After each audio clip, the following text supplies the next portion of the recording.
আসসালামু আলাইকুম। আমি জেড বিদ্যুৎ ময়মনসিংহ ডিভিশন থেকে বলছি। এখন আছি হচ্ছে বাংলাদেশ কৃষি বিশ্ববিদ্যালয়। তো ইয়ামাহা কেন আমার ড্রিম বাইক, এই প্রশ্নের উত্তরে আমি আমার অভিজ্ঞতা থেকে অল্প কিছু জিনিস শেয়ার করব। তো প্রথম যদি আমি আসি, যে ইয়ামাহা বাইক প্রথম লঞ্চিং করে এফজেড ভার্সন 1, তখন থেকে এটা একটা ক্রাশ বাইক ছিল।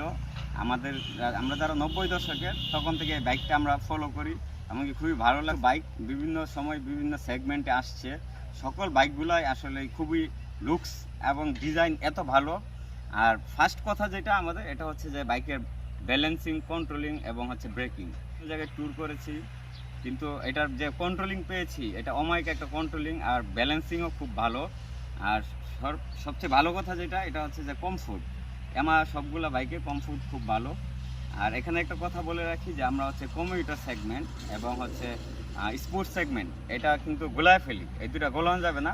আমরা যদি কমফোর্টের দিকে যাই, তাহলে হচ্ছে এফজেড ভার্সন 3, এফজেড ভার্সন 2, এগুলো হচ্ছে খুবই কমফোর্টের বাইক, এবং ব্যালেন্সিং, ব্রেকিং বা কন্ট্রোলিংটা খুবই জরুরি দরকার।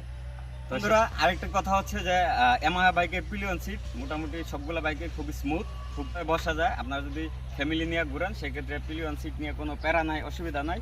আর একটা ব্যাপার হচ্ছে, ইয়ামাহা বাইকগুলো লং লাস্টিং করে। আপনি একটা বাইক নিলে মিনিমাম 7-8 বছর নর্মালি ইউজ করতে পারবেন, কোনো সমস্যা নাই। লাস্টিংয়ের ক্ষেত্রে খুব ভালো, এবং এর অ্যাক্সেলারেশন খুবই স্মুথ। আমার কাছে সবচেয়ে যেটা বেশি ভালো লাগে, যে অ্যাক্সেলারেশন খুবই স্মুথ। আর হচ্ছে আরেকটা ব্যাপার হচ্ছে, আপনারা এক্সচেঞ্জের একটা ব্যাপার থাকে, যে কোনো বাইক দিয়ে ইয়ামাহা থেকে আপনি এক্সচেঞ্জ করে ইয়ামাহার যে কোনো মডেলের বাইক নিতে পারবেন। এটা আমি মনে করি যে খুব ভালো একটা সুযোগ আমাদের জন্য, যে কোনো জায়গায় কন্ট্রোল করা যায়। আর বাইক দ্বারা আমরা যারা ট্রাভেল করি, এছাড়া যারা অফিস করে বা এভারেজ সকল জায়গাতে এই বাইকটি দিয়ে বা ইয়ামাহার বাইকগুলো দিয়ে খুব ভালো একটা কমফোর্ট প্লাস হচ্ছে ব্রেকিং পাওয়া যায় খুব ভালো। ক্ষেত্রে আপনি লং ট্যুরে সারাদিন বাইক চালালেও এই বাইকটি দিয়ে কখনো কোমর ব্যথা করবে না, অথবা শরীরে কোনো ক্লান্তি আসবে না। মোট কথা হচ্ছে, সারাদিন আপনি বাইক রাইড করতে পারবেন। যে বাইকটির হচ্ছে রিসেল ভ্যালু, আমরা যদি বাইকটি রিসেল করতে চাই, রিসেল ভ্যালু খুব ভালো পাওয়া যায়। পার্টসগুলো মোটামুটি আমাদের রেঞ্জের মধ্যে থাকে। তো সেলস সার্ভিস, আফটার সেলস সার্ভিসে বাংলাদেশের যে কোনো জায়গায় আপনি ইয়ামাহার অফিসিয়াল বাইক নিয়ে যাবেন, আপনি যে কোনো জায়গা থেকে এটা সার্ভিস করা নিতে পারবেন, কোনো সমস্যা না। ওরা খুব যত্নশীলভাবে এই বাইকটিকে সার্ভিস করে দেয়, কোনো সমস্যা নাই কর্নারিংয়ের ক্ষেত্রে।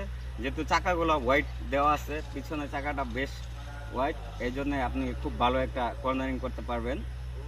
আর হচ্ছে মাইলেজের একটা ব্যাপার, এক্ষেত্রে ইয়ামাহা খুব ভালো মাইলেজ দেয়।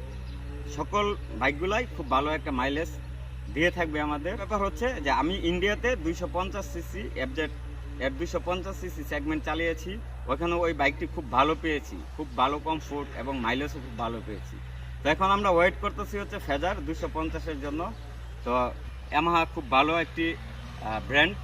আপনারা যারা বাইক কেনার চিন্তা ভাবনা করেন, অবশ্যই যাচাই বাছাই করে বাইক কেনার চিন্তা ভাবনা করবেন। আরেকটা কথা হচ্ছে, টিম বাইক বিডিকে অসংখ্য ধন্যবাদ এত সুন্দর একটি আয়োজন করার জন্য। টিম বাইক বিডিকে অসংখ্য ধন্যবাদ, এবং ইয়ামাহা এবং এসিআই মোটরসকে অসংখ্য ধন্যবাদ এত সুন্দর একটি অ্যারেঞ্জমেন্ট করার জন্য। আর সর্বোপরি আমাদের যারা বাইক লাভার আছে, বাইক লাভারদের মনের এক্সপ্রেশনগুলো এখানে বর্ণনা করার জন্য বা সুযোগ করে দেওয়ার জন্য দুইটা প্ল্যাটফর্মকে ধন্যবাদ, টিম বাইক বিডি এবং এসিআই মোটরস, ইয়ামাহা। ধন্যবাদ সবাইকে।